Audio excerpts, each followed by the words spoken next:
the call after. So what's up? Like, I feel like I recognized a lot of you, from posting. I appreciate all the comments and all the likes and shares. It's super, super appreciated. So I was glad that a bunch of you guys had reached out. I know a few of you I haven't really interacted with much on LinkedIn, but I'm pumped that you guys are kind of part of this. And really, I'll tell you what we're trying to do, and I'll give you guys just a quick high level. What we've seen happen over LinkedIn, and look, I came from the recruitment advertising space. So I came from 4 years at Career Builder, was a vice president of sales at Glassdoor. Since that, we've worked with any job site you can imagine, right? LinkedIn, the Muse, there's like 850 other jobs. Like, we've literally worked with a ton. And so, really, I tell you guys, the trend that we've seen, and I'm sure all of you have seen this, you're all using LinkedIn. The trend that we've seen is that, look, more and more people, and that means, if all of us are going, decision makers and other people are going to LinkedIn to get news, or to it's the professional place that you can go to consume content that's not, pure clickbait. I don't know. I mean, shit, we could get there in the future to where people are more and more using LinkedIn. If LinkedIn had a live feature, then we would use that. But LinkedIn's kind of in this transition phase from, not really having used, not really having been, kind of a marketing site, to really being hardcore on the marketing site now, right? And we're seeing more and more people generate a ton of business and also be able to really engage with buyers in a little bit different method. And I think, look, for all of you who want to get something out of this, my goal is to really work with you all to help to really think like a buyer, and really just start to think about what's working and what's not working. Because, what I see is a lot of people, they want to be active on LinkedIn, and they know that they should be active on LinkedIn, but they're still just a little bit nervous, or they're, I don't know, maybe they're nervous. We can get into some of that about what's holding you guys back. I got the sheets. So a lot of you guys, I won't call out anyone. Some people are more active than others. I'm going to ask for a few kind of willing participants here. But really, my goal for this session is we're going to have one-on-ones with all of you. But what I wanted to do to kick this off is just do some more broad strokes. So just give you all, again, kind of insights that we're seeing, and kind of this is the first iteration of it. So what we're going to be doing here is that having you all kind of get this baseline from tonight, then doing another session next week. And then we're going to be doing kind of one-on-ones. Because my goal is, if I can just give you guys the high level on what we're seeing that's working and what's not working, and then you guys can go out and make some changes to it. We can do some review, and then we can meet one-on-one and talk about your strategy and your buyer. Then you'll get a ton out of this in the next 2 weeks. So hopefully in the next 2 weeks, we can talk about a few things. And again, if you have questions, or you're I don't get it, or I'm nervous, I really want to talk about that, because honestly, I want this to be more of a Q&A. I've got some things I want to cover around the profile, who to connect with, how to share. And again, this is just from our insights. I posted about this last week. We literally just started posting on LinkedIn back in May, where we actively took it over. We were just like all of you. I was just resharing articles. We would write these ebooks. It would literally take us so long to write these stupid ebooks, or these really long pieces of content. And they were so good. And I still think that they're really, really good. If you're interested in GDPR, you should go check out the one we did in May. But the problem is, what we saw is nobody cares, right? So, I know I know that you're from a MailJet, for example, right? There we go, plug the MailJet. But, again, if you look at are people engaging with the content? And I think what we're seeing is the first iteration of LinkedIn was a lot of people sharing stuff about their company. And we're passionate about our company. We are into what we're doing. I, as the CEO, I pushed almost all of my every post was about Skaled, and Skaled is so great, and Skaled is the best, and all of this. And what I found is nobody gives a shit. Nobody, I mean, Emily, of course, we all care about Skaled, but at the end of the day, people care about you as a person, and you guys are going to build your own networks. And so what I thought we'd do is I actually want to kind of kick it off with a little bit of Q&A of just, maybe a couple of you who, what are some of your goals around LinkedIn? Because I'm sure a lot of you are doing this. And then what I'm going to cover, like I said, tonight, I'm going to cover just some basics on the profile, how to think about your strategy for connecting with people, and then also some messaging. But what are some things, Trevor, Jonathan, Glenn, what are some things that you all want to get out of this as well too? Danielle, like feel free to just kind of like raise your hand and chime in. And then that way we can make sure that as I walk through these profiles that we can kind of like talk through very specific things.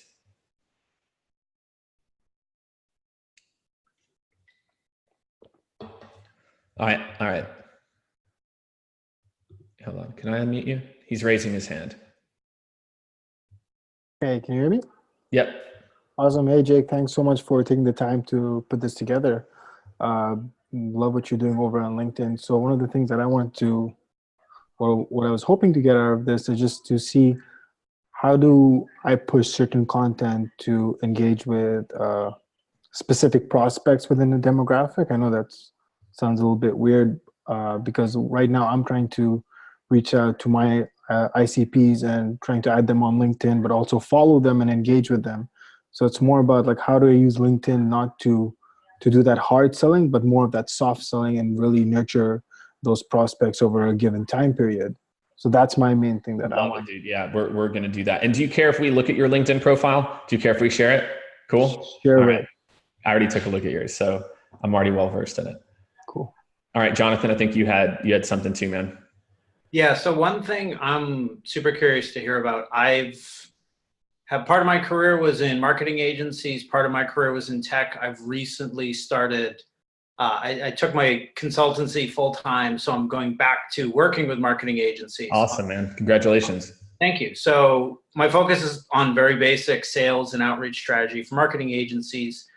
But I've spent the past 5 years heavily focused on building my tech network and not my agency network. So part of this is going back and saying, all right, I've got to build a totally different network piece by piece while I'm trying to, expand my business. Yep. So any thoughts on that would be hugely appreciated. Yeah, 100%. I mean, the key is no one will know when you connect with them. I mean, just at a high level that you've never been in their world before, if your profile looks like you know what you're talking about, and I think a lot of the times, if you think about, how do you pronounce your name? I just want to make sure I don't butcher it. Ahan? Nailed it. Great. He's a BDR at Mailjet, for example. Again, like how does he come off as an expert? I think a lot of the times we feel like to be an expert, we have to have really been entrenched in the space. And I think a lot of what we're seeing, I mean, go look at, other social platforms is, if you're a sales development rep or a salesperson, a lot of times these guys, they're not experts in the space. They learn the space and they become, hopefully they're passionate about it. So I think we can talk about that. And I think that that'll be really, really relevant as we talk about your profile in particular, because I think I think you'll see maybe how easy it will be to kind of twist part of what you're doing. Okay, cool. I love it. Patrick, what's up, man? How are you? I haven't caught up with you in a while, man. Trevor, did you have a question, or are you just raising your hand as like a hello to the world? Okay, he has a question. He's actually he's doing it the old school way. Instead of digitally raising his hand, he's physically raising. So that actually goes along with my question. I work with a lot of low tech companies. I'm a staffing company, and I work with a lot of manufacturing companies. Yep. And I want to be one of the first people out. I don't see a lot of staffing companies engaging on LinkedIn like I'm trying to be. And I think a lot of owners are thinking about it. They're trying to. So I'm wondering what you're doing to engage your audience that is maybe not as involved or like not on LinkedIn every day, or if there's a way to reach those types of people. Yeah, I mean, look, man, it's super channel specific. And by the way, Trevor, like it's the exact right question. Let's get into, LinkedIn may not be the best for you. I don't know. Like, I don't know your buyers that well. How I look at this is that each channel is going to be different. But I think what we can talk about is, and I can talk a little bit about offline activation, which is, look, I'm not an events expert by any stretch of the imagination, but it is something that we're starting to like invest heavily in. And I'll talk to you about some of the strategies or things that we're thinking about. Like I'll give you a good example. Our buyer is primarily CEOs, right? A lot of times it's the CEO that brings us in, or if it's a larger company, it'll be the SVP of sales. And so whenever we think about our own strategy, CEOs are very active on Twitter, just as a group. VPs of sales are actually not that active on Twitter. So for us, like when we think about our engagement strategy, Twitter for us, it's a channel that we know that we need to be in. And, we're posting on there like once or twice a day. but we're not overly investing because trade in general, just from what we've seen, it's not that all sales leaders aren't, on Twitter, right? So, but we've just noticed it. So I think, Trevor, I would just be mindful of it and don't make it something it's not. I can tell you, if you guys, you listened to it, we shared it, whenever we sat down with the team at VaynerMedia and Gary Vee a couple of weeks ago, I had the same question for him about Instagram and Facebook, because, if you listen to him or if you don't, he talks a lot about Instagram and Facebook. And, we were putting a lot of stress and pressure on ourselves to be super, super active there. And his advice was like, he's like, I think, you can win it, but double down on LinkedIn. He's like, it's, you can identify your buyers, it's where they are. But if for some reason your buyers, Trevor, like, again, if they're a little bit, old school, I know they're on Facebook, 100% sure they're on Facebook. So I think you can apply it, honestly, a lot of these same principles to Facebook around how to think about what you're sharing, how to think about what you're doing, promoted posts. You can create your own page as a public figure. A lot of, I think what stops people from doing this is, they don't want to brag, or they don't want to like go and put it out. Or maybe, again, like for me on Instagram and Facebook, a lot of my audience was, family and friends from over years and years. And so it's been a tougher medium for us as opposed to LinkedIn. It's been more personal, or less personal, more professional. So as we go through this, I think we'll, everyone's going to be a little bit different. So don't feel like you have to make it fit either.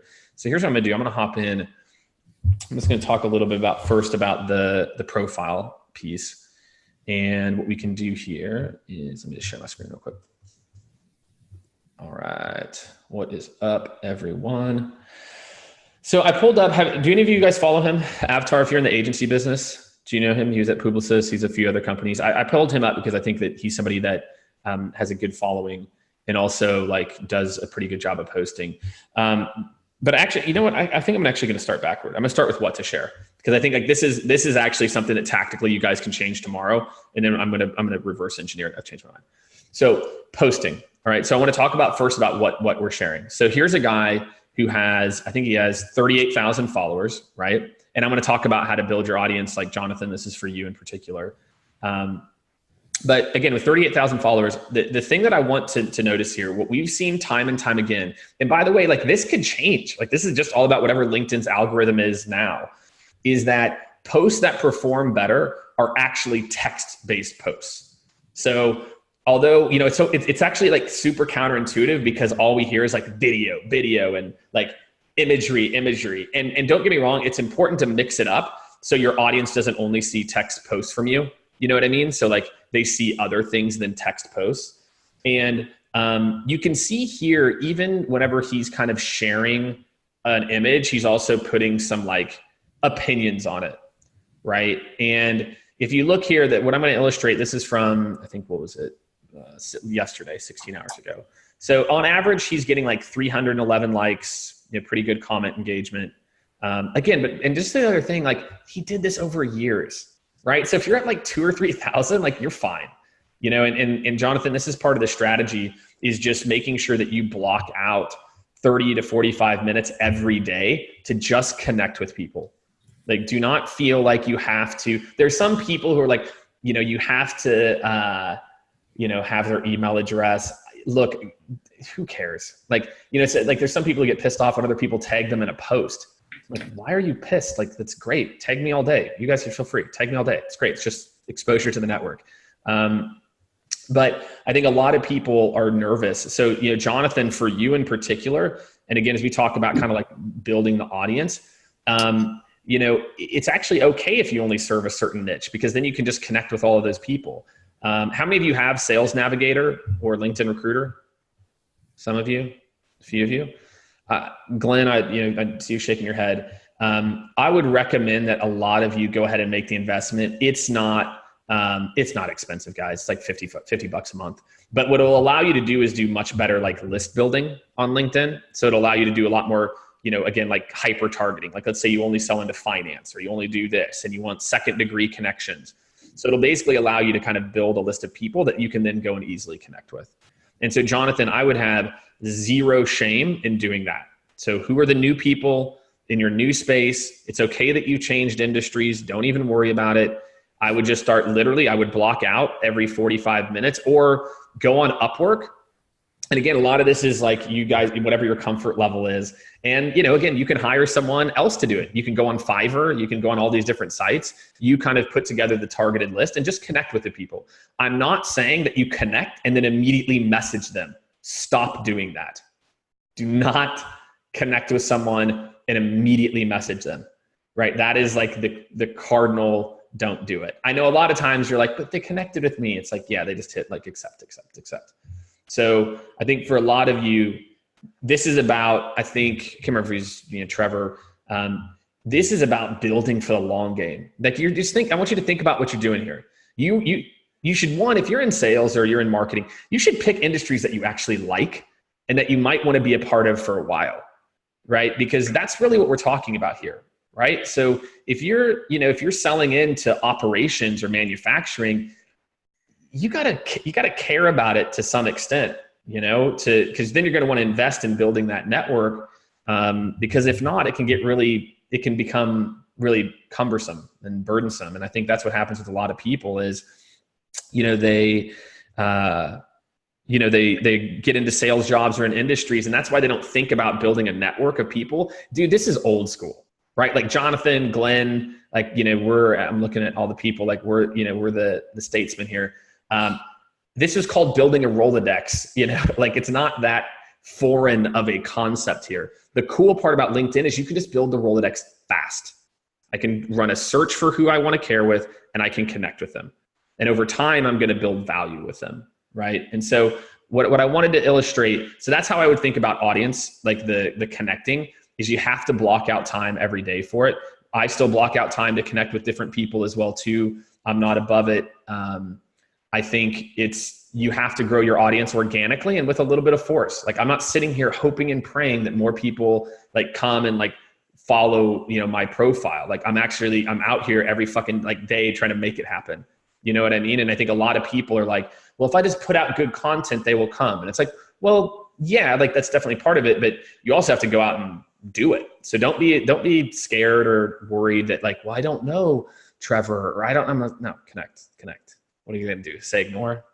I only hit ignore is if you tell me about your outsourced business development or web development services in the message. That's an immediate ignore. And I get a lot of those. But off my tangent, back to this. So again, you'll see here 282 posts, 23 likes, or 20. I'll tell you why likes are important on LinkedIn. Unlike other platforms, well, there's some other platforms that do this too, but likes on LinkedIn post to your activity feed. So that, if Glenn likes one of my posts, it posts in Glenn's activities. So if people were interested in Glenn, it would actually post there, which is not like every other platform. So you can see here, 132, 16, 246, 32, and boom, 4 days ago. He posted all text, pure opinion, 684 likes, 82 comments, right? So, and I'm just going to show you this over 363, shared a video. Okay, so this is like a crazy video. If you've never seen this video, it's pretty wild. So this one got a lot of traction, but here's another one of the classics. Okay, so this one did well. It got 1,000. But again, you can see here, look how much content he's putting in here. You know what I mean? This isn't like most of the shares that you see on LinkedIn where it's sharing, what's the latest and greatest. Like there's an opinion in here. And you don't have to have, and that's kind of my point about what you're posting. Don't be inauthentic. Like don't start cursing if you don't naturally curse, or you don't need to go over the top, but you need to have a point of view. Like LinkedIn is not going to work for you the way that you want it to if you don't have a point of view, right? And if you look here, so let's just scroll down, 156, boom, another one. Here's a straight text post, 589. So what you can see, oh yeah, this is like pure link bait. I've seen this on like 800 people have reposted this because it is a pretty amazing story. If you guys haven't seen this Nike story, it's pretty cool. 218, boom, 473. So what I want to do is show you consistently the theme here. These posts perform. The posts that perform, people want to hear from Glenn. People want to hear from Patrick. People want to hear from Trevor. They don't want to hear from your company. They don't want you to reshare articles. They want to know you. And I think that this is the number one trend that if outside of today, you guys start to post more of these types of posts, that you're going to immediately start to see an uptick in engagement, right? So again, you don't have to be brash. You don't have to be over the top, be yourself. Because again, like if you feel like you're trying to become some persona, it'll be really tough to post. You know what I'm saying? Like it'll become like a labor of scare, like where it's like you're overthink it and you're not going to want to do it. So I think the key is just, again, I can barely remember when any of my team went to college. I clearly remember where they worked. So like, again, this little thing, 473, right? Share from Google, a lot more stuff, 489. So he's had some, but again, I think what I want to try to illustrate here is that a lot of people overthink it, right? And this guy's got a really good following, that a lot of times, guys, just your opinions, because even whenever he is posting images, he's still putting his like take on it. So when you guys think about the messaging you're putting out there, if you are going to do a reshare, make sure that you kind of put your insights into it. You know what I mean? Anyone can do a reshare, right? So if you're going to do a reshare, put some insights into it, right? And I think this is honestly like one of the most number one strategies that I can give you all is just start doing more of this, right? Like if we look at, all right, my man, I love that you were like, yeah, Jake, go for it. So I'm going to go for it. So if I look at my man here he is, business development, MailJet, everyone, there you go. I'm giving you a plug, right? So check out MailJet if you don't know it. So the cool part is, man, and again, so if you look at, again, like you just want to make sure that you're not just doing a bunch of reshares. And by the way, if I pulled up all your profiles, it would probably, some of you would be better at this than others. But again, like you're out there like posting actively. I took a look before this, but again, just make sure that you're posting more stuff that's authentic. So the key is like, for you, man, take the extra second to put your commentary on it. And it doesn't have to be like, and at MailJet, we solve this problem, right? That's the type of stuff that people see straight through, as opposed to like putting out like some original thought. So again, it's like you're doing a good job. You're posting, if 2 or 3 times a week. And also just make sure you're mixing up sharing your company stuff. Like for me, I would say like once every couple weeks max, and I know that seems counterintuitive, right? You're trying to promote that to your audience, right? Or you're trying to like make sure that they understand, because you're in business development, right? You want them to come back, and MailJet is the answer to this, right? So imagine like with this one right here, hey, they're in SaaS stock, make sure to just put some comments on it. And by the way, if I go to a lot of yours, and I'm going to ask for a few other people to volunteer, but I think this is a really big area of opportunity for all of you. If you can just start to add some of this and share your company stuff, again, if you're doing 5 or 6 posts in between your company stuff, that's totally fine. But make sure you make it relevant to your audience. You know what I mean?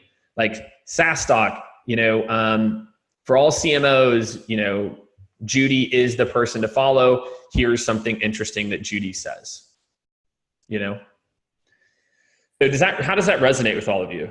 Emily, if you can kind of unmute some people or allow some people to just kind of hop in. How does this resonate for all of you for how, like the type of content that you're sharing? Because I know, obviously he's not alone, right?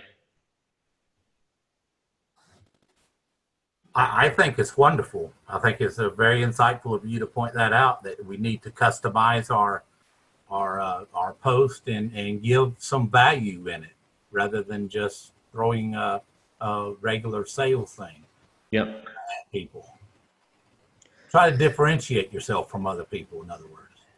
It's hardwired, dude. It's hardwired, man. We're always taught to have an ask.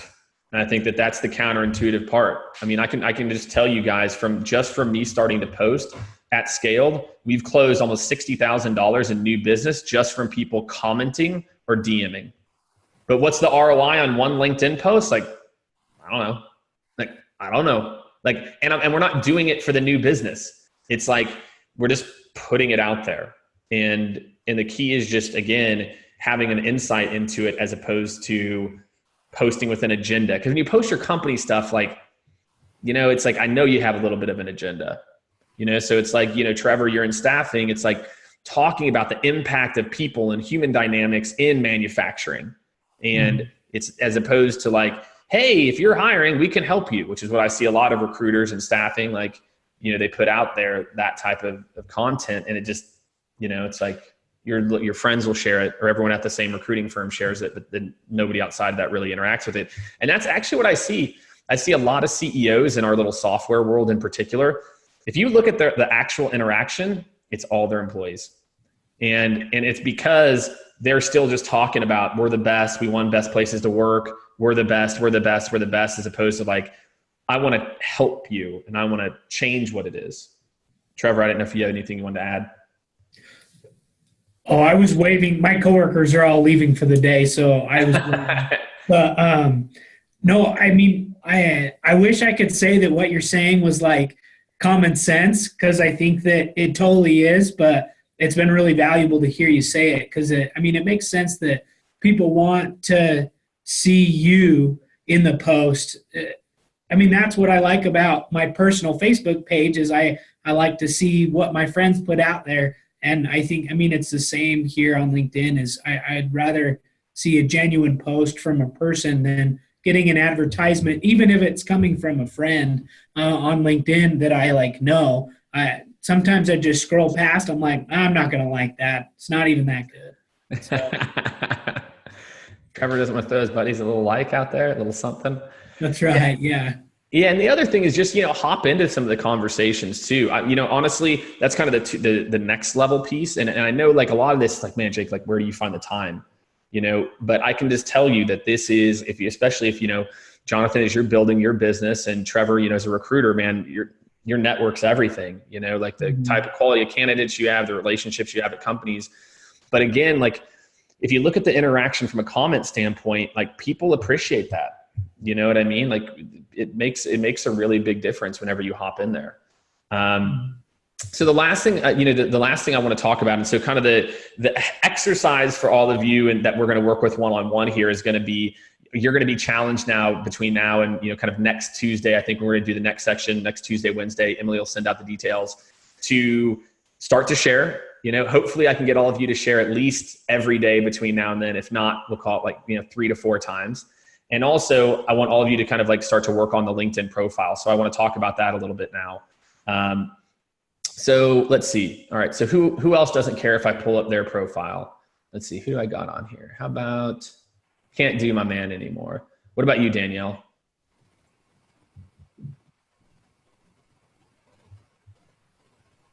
I want to abstain if she's, you can obviously check out any of these people's profile. Does anyone else care if we pull theirs up? Trevor, Jonathan? You can pull mine up, yeah. All right, there we go. There you go. Doesn't matter. Trevor. Yeah. Cool. All right, cool. And you said that you serve manufacturing, right? Yep. Manufacturing's a lot of it. Cool. So just again, this is kind of what I want you guys to think about between now and the time that we connect next week. Is so again, what I want to do here. Who's this? Somebody else gonna let me? You can pull mine up. I'm at home with loud children. My audio isn't working. Love it. I'm at home with loud children too. My wife has partitioned them to the other side of the house. So cool. I'll pull hers up too. So what I want to think about is like, look, what I like here, I like this, right? Skilled labor shortage, right? You're talking about a pain that they have. What I think a lot of people, this is good, but I think what a lot of people should do, what's a typical job title of somebody that you work with? CNC machinist. CNC. Okay. Is that the buyer? Who's on the other side? Who's the people that want to partner with you? Is it the operations or? So like usually we work with HR managers or the owner. Okay. So the owner would be a good one too. So if you want to think about how you could maybe target this a little bit more, which would be to talk about what are the challenges or pains that owners face. So for owners, and again, and maybe even thinking about, in manufacturing, every owner is worried about one thing. Do I have the best people, whatever the pain point is. Yeah. And then it's like HR leaders. I know that HR leaders, look, if you're working at a family-owned business, I know these are the two things you're talking about. If you're working in a larger shop, here are the two things you care about. So what you want to do is you imagine if you're reaching out to people on LinkedIn, when I come and look at Trevor's profile, I want to know that Trevor gets it. You know what I mean? I want to know that Trevor's like, yeah. Oh, cool. Oh, okay. All right. He gets it. Because again, if you go and you look at who's viewed your profile, it's all the people that you're viewing their profile of. So the key is what I want all of you to think about with your profile. What do they see when they come back? You know, is it all about you know, or do you have in there some details around that? I think it's fine to leave in this type of stuff, but what I really like to focus on is solving a very specific pain. And I want people when they look at my profile to say, you know, do I see myself in the mirror whenever I look at what, you know, he's doing? And I think the same thing. So Trevor, you could bring some of those examples down here. Again, knowing that you came from a different industry, I think with a lot of people, what I see a lot of people do is they don't do a very good job of rewriting their old jobs. Mm-hmm. You know what I mean? Yeah. So there's probably ways that even at Fox that you could position this to being about skilled labor or whatever it is, right? A lot of people, they only update their current job, but you got to understand, here's what everybody does. Oh wait, Trevor Mills, what's this guy all about? Cool. Pest control, this guy doesn't know anything about me. Boom, you know, like, so all of you, I want you to think about that. So in your description, I really like the idea of having like somewhere like really quickly, if I did click more, and ideally you can get it above the fold here. So if I just go show less. So just think, my first impression of every single one of you is this right here, right? It's this little thing. When I hit who viewed my profile, I get an email from Trevor and I type in Trevor Mills, chances are I find his LinkedIn profile or his Facebook profile. And then this is the very first thing that they see. So the key is, you know, what do you want that to be? So, all right, so I already know he works at Exemplar. I probably don't need to talk necessarily about Exemplar here, right? I already know you're there. I think you could get into that afterwards, but step one is for small business owners, humans, people are the most important asset you have. You know, so that's a little too synergistic, cheesy, but you see what I mean? Like you want to make sure that it's a little bit more kind of towards your buyer, and then you also want to make sure that you're sharing, that you're like updating this too. I would add some more videos if you have them. Any client testimonials. I'm a big fan. I'm glad to see that you have even one. I think most people either don't even know this feature exists or just don't do a very good job of keeping it up to date. Mm-hmm. So for all of you, if you don't have if you're not adding in some of like explainer videos, what I think is the best on LinkedIn is testimonials. That if you have video testimonials, and Emily, who's our head of social media, she's on here. I can tell you, we shared a client testimonial on, I think it was Thursday or Friday. And it did like 2 to 3 times X better from a post standpoint. I don't know why. It's a very kind of like me post, but it gave people a chance to see like, what's it like inside of Skaled, you know? And so it got them a chance. So, you know, we're doing more on like video profiles, et cetera. And then the other thing too, man, is just to make sure again, that you're posting things that are relevant to the space, you know, because again, what's important is just like I mentioned, guys, you can see here the things that Trevor liked.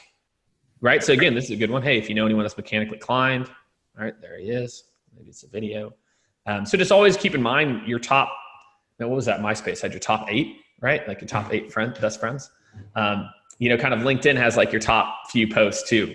So you always want to make sure that you have some of this, you know, that's relevant to your buyer. So, you know, when I come to your profile, I can see that. Let me pull up Danielle's real quick too. So you guys can just see one more iteration of it.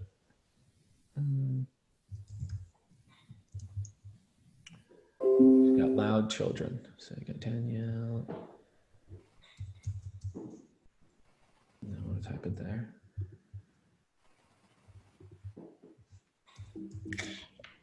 Jake, it's like 1, 2, 3, 4, 5, 6, 7. Oh, there you go. That's not what it is. That's not how you do it. Okay. So, all right, Danielle's there. Danielle, shout out, taking care of the kids. I hear you. So again, and I know Danielle's kind of new to this role too, so it's a win-win. So again, like if you think about Danielle's profile, it's cool. Like, and by the way, I think it's totally fine to have background images like this. You don't have to have your company wallpaper. It's okay if you like. It's kind of okay if you do, but I think a lot of people they're too corporate. Like marketing tells them they have to do one thing, and so instead of like actually like being a human, you know, it's like this is corporate Jake. And mine's actually, we just got new headshots Thursday. Mine is actually super corporate Jake, which we're consulting firm. So everyone, I've got to put that up there sometimes. But I think a lot of companies, what I'll see their whole sales team looks the exact same. They got this banner, top places to work. They've got this, like, you know, why is your banner top places to work if every single one of your salespeople is reaching out? Like, I get it. Like, it's cool. And like, I want to do business with people that are a top place to work. It sounds good, but I care more about, can you like solve my business challenge?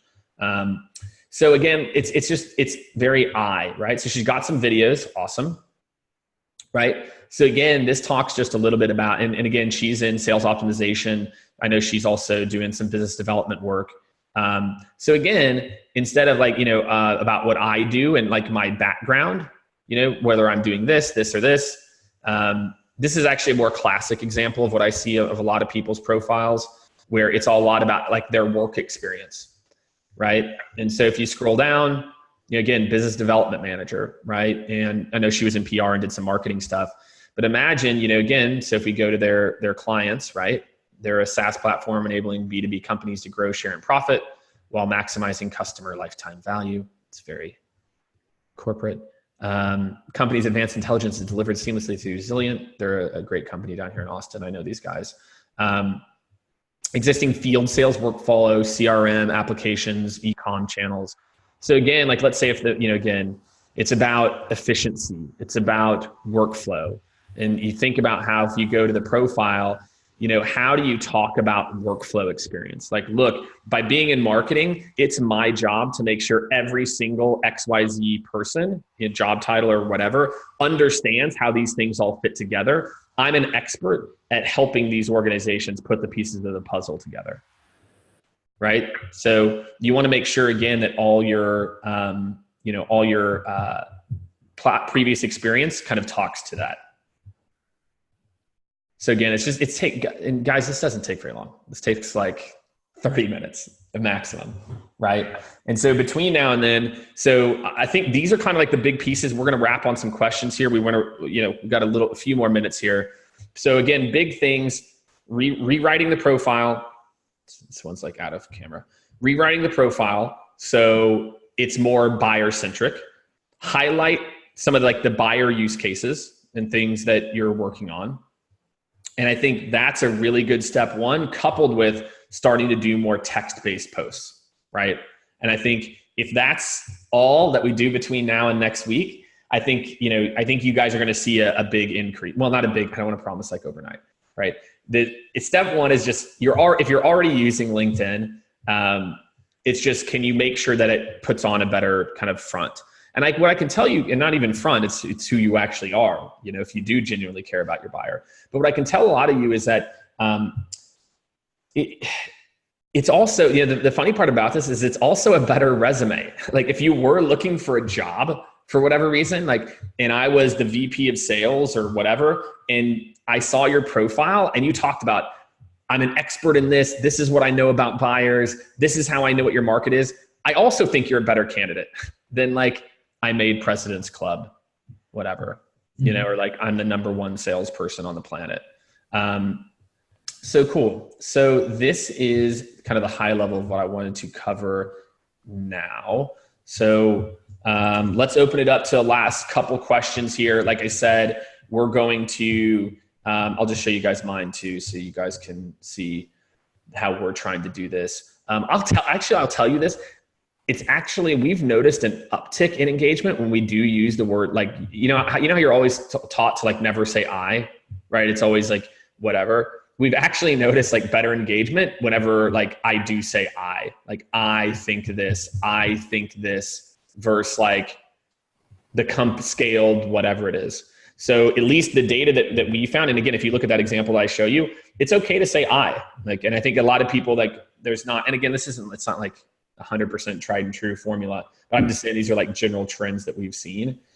So again, it's like, who are these, like, who do I want to speak to? Right. So buyer, I want people to relate to this, and again, we're just still at step one of this too, guys. So we know, we get it. Right. And I created this company to help with this problem. And this is the thing that I want to do.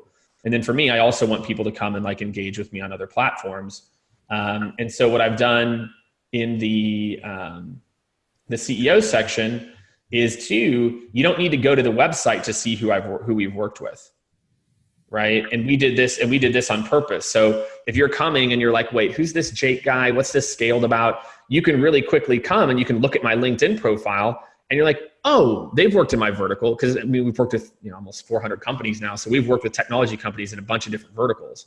And so, Trevor, for you might want to have something like this, with the customers you can talk about that, highlights different places that you've worked as well. Okay. Good too, because I'll have people reference this in our sales meetings or with our team. Oh yeah, I saw you guys worked with so, et cetera. So this allows them to kind of come and see, oh wow, like they, these guys know my space, or they've worked with a lot of different people in my space. Because again, if you're a biotech company, like I don't know a ton about biotech. It's like a totally different weird sales process. I don't know a ton about it. I can't help you. You know what I mean? So it's like, it's fine. Like you'll come here, you'll look, you say Jake doesn't have any biotech on here. Great. You won't reach out. No problem. Like, cool. Keep, hanging out with the content. So, all right, I'm going to stop, turn it over to y'all, Chris, whoever, for more questions. But again, next steps, we're going to be sharing this for the folks that couldn't attend. And then for all of you, that's the takeaway. Rewrite the LinkedIn profile, start to share at least 2 to 3 times text-based posts. And then again, I think for Jonathan and for the rest of you, this one's a little bit easier even, start to block out maybe 30, 45 minutes every day to just connect with the relevant people and start to build that flywheel. It takes time. It's again, all of you are going to be alive for a long time. We're all going to be alive for a long time, right? All right. Even if you're 40, 50, whatever it is, right? So for us, I just think of this as, one day at a time. We're just trying to make a connection with 1 or 2 people. And then over time that just snowballs. So let's see here. Patrick had a question. As you know, if email, there are typically certain days, times that best perform. Have you looked at the granular? Okay, that's really interesting. So basically what he's saying is, when's the best time to post?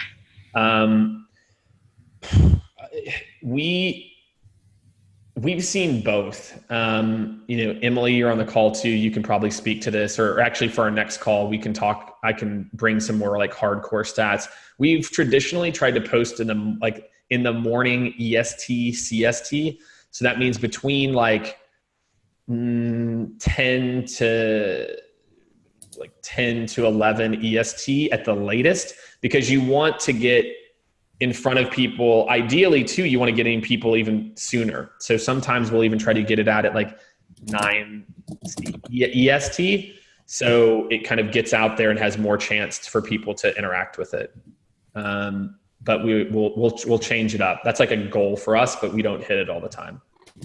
Emily, do we have any other data on LinkedIn posting times? It's actually on our quarterly learning agenda this quarter, funny enough. But so one thing that I say a lot is that with posting on social, you'll find an advocate for almost every time of day who's really goes to bat for that time of day. But really understanding what works best for you is just trial and error. So it's just testing, and trying to break it once you figure out if it works. Yeah. So again, I think we've tried that. And then Sunday, midday afternoons, I think we've seen some posts that have done fairly well there, where people are kind of getting back into that work mode and might hop back on LinkedIn. So we've started to experiment with a few posts over the weekend. We're not doing it consistently yet, but that's definitely something that we're striving to do more of. How important is hashtags? Extremely important. Don't overuse them, but extremely important. Okay. I mean, it actually, the cool part about LinkedIn, you guys can see how many people are actually searching hashtags. It's not very much. So the key is make sure you pick hashtags that people actually give a shit about. Don't pick for us, what was the one we were using? I still use it almost out of habit, entrepreneur or something like that. And then we looked and it's 900 people on LinkedIn have subscribed to get hashtag updates from entrepreneur. So guess what? Not good. And you also don't want to over hashtag it. If you look on LinkedIn, not a lot of people, you don't want to use, I try to use 3 or 4, and almost always sales and other things too. Sales and business are the ones that we've consistently see drive traffic.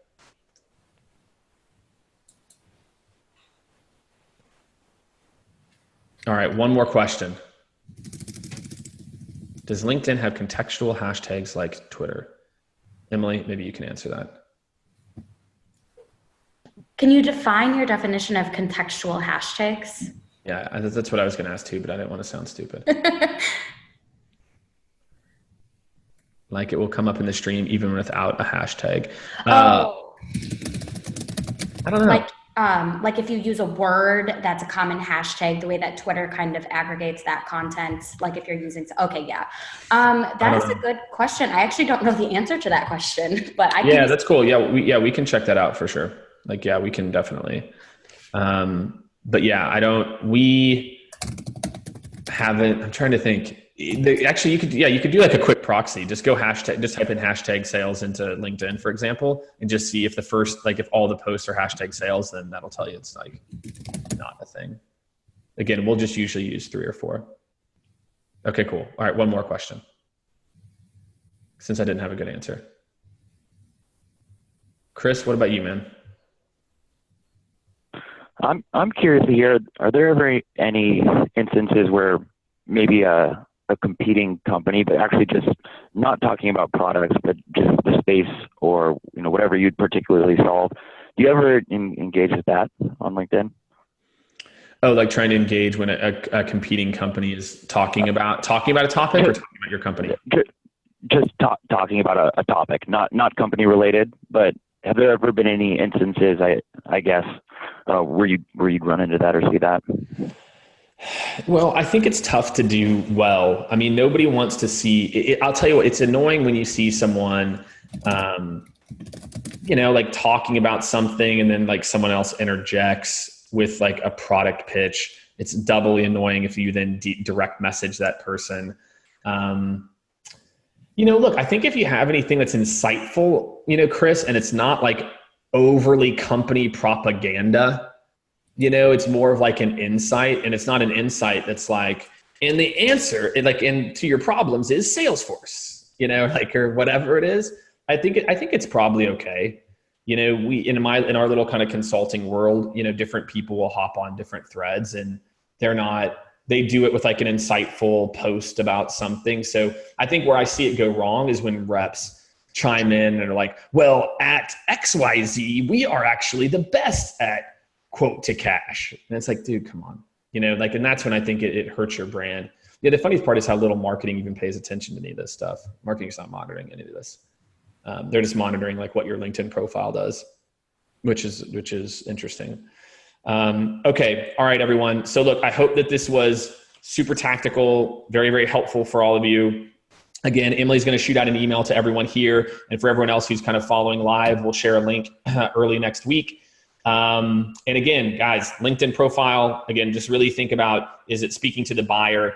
In your bio, make sure you kind of call out who you serve, who you help, how you help them. Same thing with how you kind of write your job descriptions. Again, I'm a big fan of throwing in some clients and verticals, just because I feel like it lets them see if they want to quickly, kind of take a look at, who you've worked with, and then get to posting. Share your thoughts. I want to hear what Glenn has to say, and Trevor and Jonathan and Chris. Share your insights, and I'll go in and check them out and comment. So, all right, cool. All right. Thanks everyone. Talk to you next week.